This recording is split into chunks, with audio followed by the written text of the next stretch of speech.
Hi and welcome. Before we begin, I invite you to take a breath. This isn't just a story about illness, it's about transformation, acceptance, and finding peace in the most unexpected places. Today, I'm sharing something deeply personal. A journey through chronic pain, medical uncertainty, and emotional unraveling. And how, somehow, I found my way to something steady, something quiet and whole. This is my chronic illness acceptance story. It wasn't a light bulb, it was peace.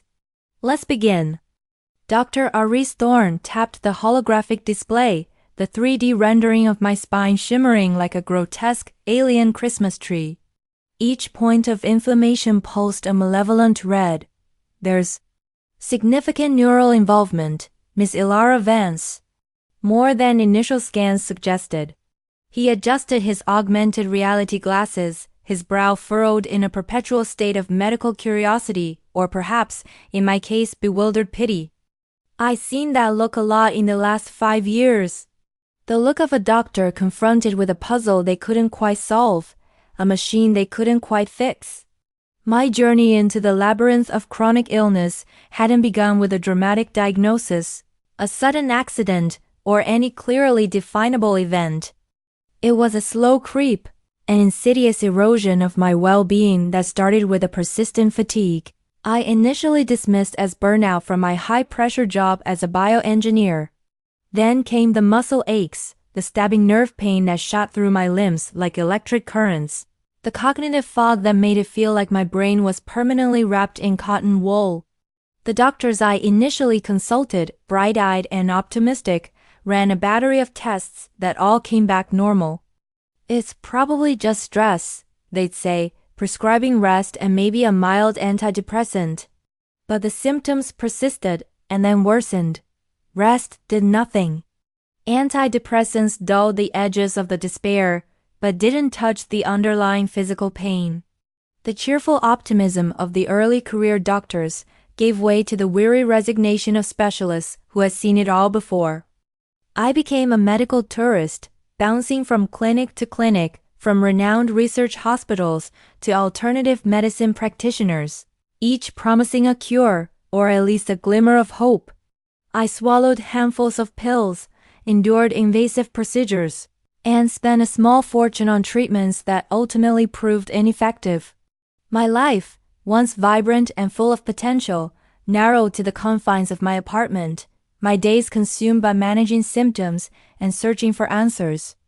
The turning point, ironically, came not with a breakthrough diagnosis, but with a devastating realization. There was no easy fix. Dr. Thorne, with his impressive credentials and cutting-edge technology, was the latest in a long line of medical professionals who had promised to unravel the mystery of my illness. But as he stood there, gazing at the holographic representation of my damaged spine, I saw something different in his eyes, something beyond the usual bewildered pity. I saw genuine compassion, and perhaps a hint of resignation. "Miss Vance," he said, his voice unusually gentle, "I'm not going to lie to you. Your condition is complex. We can manage the symptoms, try to slow the progression, but I don't know if we'll ever find a cure." The words hung in the air, heavy and final. For a moment, I felt a wave of despair wash over me, a familiar feeling by now. But then, something shifted within me. It wasn't a sudden epiphany, a miraculous healing, or any of the dramatic turning points I had fantasized about. It was something quieter, something more profound. It was acceptance. It wasn't the kind of acceptance that comes with a lightbulb moment, a sudden burst of clarity. It was a slow, gradual process, a chipping away at the layers of denial, anger, and grief that had accumulated over the years. It was the acceptance that my life had changed irrevocably, that I was no longer the person I once was, that my body had betrayed me in some fundamental way. This acceptance wasn't resignation, it wasn't giving up. It was instead a turning inward, a focusing on what I could control. It was about learning to live with the pain, the fatigue, the cognitive limitations. It was about finding joy and meaning in the midst of suffering. It was about redefining what it meant to be healthy, to be whole.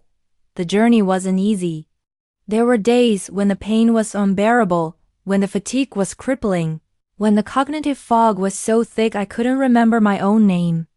There were moments of intense frustration, anger, and despair. But I learned to ride the waves, to accept the bad days as inevitable, and to savor the good ones with a newfound appreciation. I started by focusing on the basics: nutrition, sleep, and gentle exercise. I experimented with different diets, eliminating processed foods, sugar, and other potential triggers. I established a strict sleep routine, creating a dark, quiet, and cool environment in my bedroom. I started practicing yoga and meditation, learning to quiet my mind and connect with my body in a way I never had before. I also started to explore alternative therapies, not as miracle cures, but as tools to manage my symptoms and improve my quality of life. I found a skilled acupuncturist who helped to ease the nerve pain. I started seeing a therapist who helped me to process the emotional toll of chronic illness. I joined a support group where I could connect with others who understood what I was going through. But perhaps the most important thing I did was to redefine my relationship with my body. I stopped viewing it as an enemy, a betrayer, and started to see it as a complex and resilient system that was doing its best under difficult circumstances. I learned to listen to its signals, to respect its limitations, and to treat it with kindness and compassion. This involved a radical shift in my self-perception. I had always defined myself by my accomplishments, by my intelligence, by my ability to push myself to the limit. Now, I had to learn to value myself for who I was regardless of what I could or couldn't do. I had to learn to be patient with myself, to forgive myself for not being perfect, to celebrate small victories. My social life also underwent a transformation. I had to let go of some friendships that were based on activities I could no longer participate in. I learned to be honest about my limitations, to ask for help when I needed it, and to accept that I couldn't always be the person I used to be. But in the process, I also discovered new friendships, deeper connections with people who valued me for who I was, not for what I could do. I found a community of fellow chronic illness sufferers who understood my struggles and offered unwavering support. I reconnected with old friends who had the patience and compassion to accept me as I was. One of the most surprising aspects of my journey was the rediscovery of my creativity. Before I got sick, I had always been too busy to pursue my artistic interests. But now, with more time on my hands and a need to express myself, I started painting again. I found that the act of creating something beautiful, even when my body was in pain, was incredibly therapeutic. It gave me a sense of purpose, a sense of control, and a sense of joy. I also started writing. I began journaling, documenting my experiences, my thoughts, and my feelings. I found that writing helped me to process my emotions, to make sense of my journey, and to connect with others who were going through similar challenges. I even started a blog where I shared my story and offer support and encouragement to others with chronic illnesses. Through it all, I learned the importance of self-advocacy. I became my own best advocate, researching my condition, questioning my doctors, and demanding the best possible care. I learned to navigate the complex and often frustrating world of healthcare, to stand up for my rights, and to make informed decisions about my treatment. This wasn't always easy. There were times when I felt overwhelmed, exhausted, and discouraged. But I refused to give up. I knew that I was the only one who could truly understand my own body, my own experiences, and my own needs. And I was determined to do everything I could to improve my quality of life. Over time, my health gradually stabilized. The pain didn't disappear entirely, but it became more manageable. The fatigue didn't vanish, but I learned to pace myself and conserve my energy. The cognitive fog didn't lift completely, but I found strategies to cope with it. I still had bad days when I felt like I was back at square one. But I also had good days when I felt almost normal. And on those days, I savored every moment, every sensation, every experience. My journey with chronic illness had transformed me in ways I never could have imagined. It had forced me to confront my own mortality, to question my values, and to redefine my purpose in life. It had stripped away the superficial aspects of my identity and revealed the core of who I truly was. I was no longer a bioengineer, a high achiever, a perfectionist. I was a survivor, a warrior, a healer. I was a person who had learned to live with chronic illness, not as a victim, but as a thriver. I had learned to accept my limitations, to embrace my strengths, and to find joy and meaning in the midst of suffering. And in the end, that was the greatest healing of all. The acceptance didn't come with a light bulb, it came with peace. A profound and lasting peace that transcended the physical pain and the emotional challenges. It was the peace of knowing that I was enough, just as I was. The peace of knowing that I was loved, just as I was.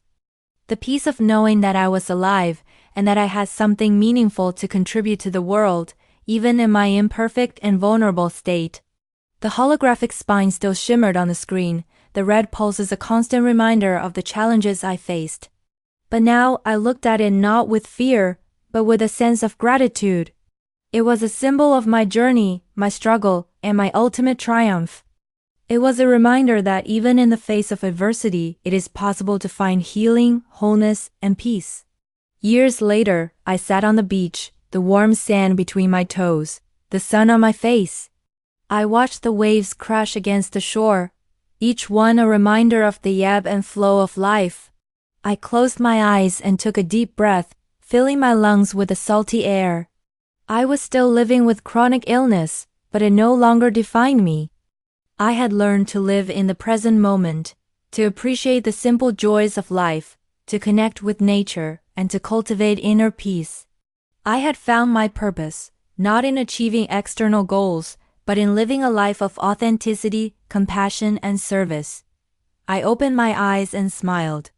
The acceptance had not come with a light bulb, but it had illuminated my path, guiding me towards a life of wholeness, healing, and peace. And for that, I was eternally grateful.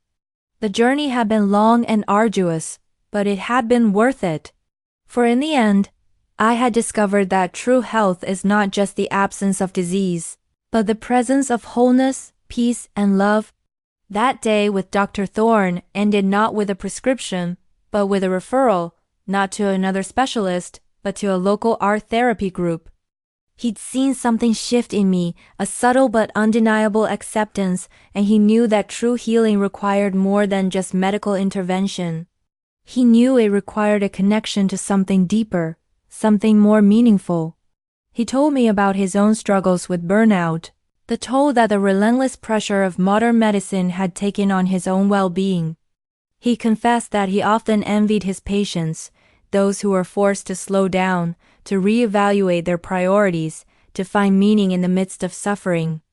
That conversation was a turning point, not just for me but also, I believe, for Dr. Thorne.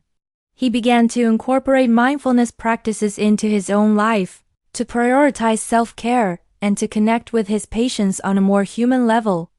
He became an advocate for patient empowerment, encouraging his patients to take an active role in their own healing journeys. And so my journey continued, not as a solitary quest for a cure, but as a shared exploration of what it means to be human, to be vulnerable, and to be resilient.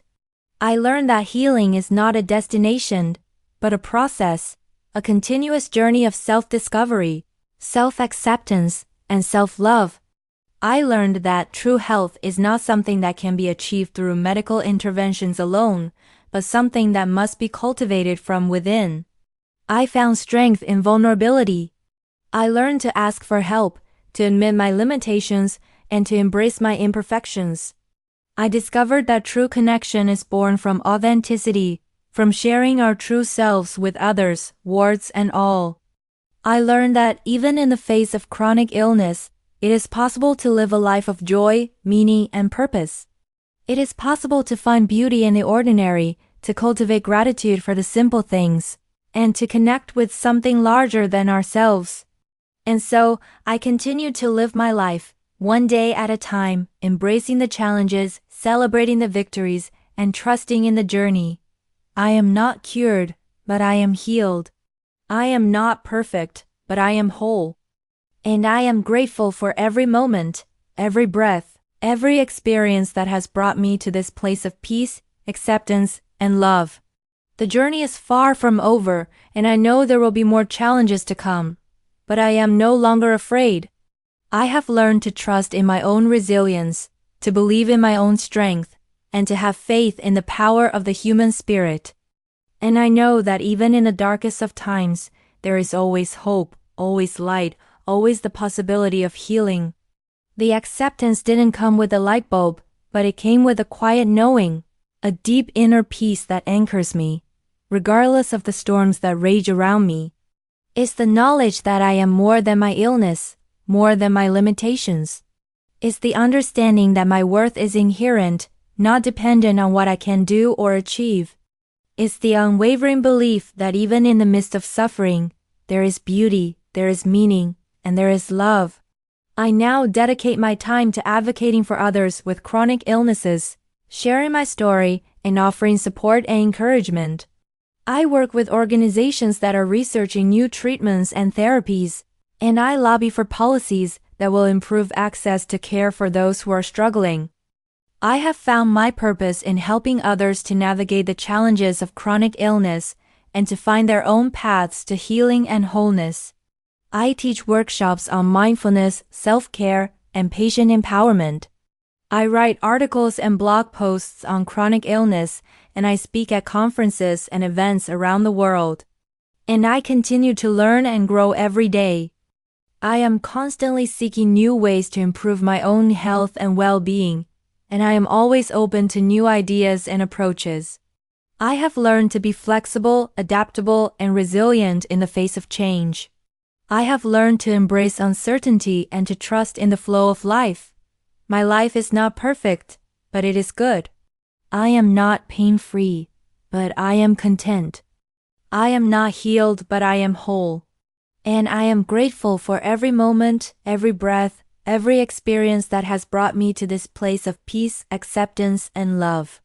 The acceptance that didn't come with a light bulb, but illuminated my entire existence, forever transforming how I view health, illness, and the very essence of life itself. Thank you so much for listening. If this story resonated with you, even just a little, know that you're not alone. Healing doesn't always arrive with answers.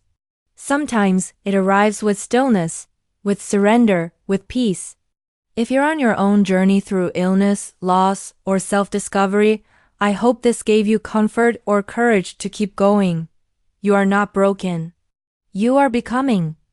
If you'd like to hear more stories like this, don't forget to follow, share this with someone who might need it, or leave a comment below. Your presence here matters more than you know. Until next time, be kind to your body, be gentle with your heart, and above all, trust the quiet light within.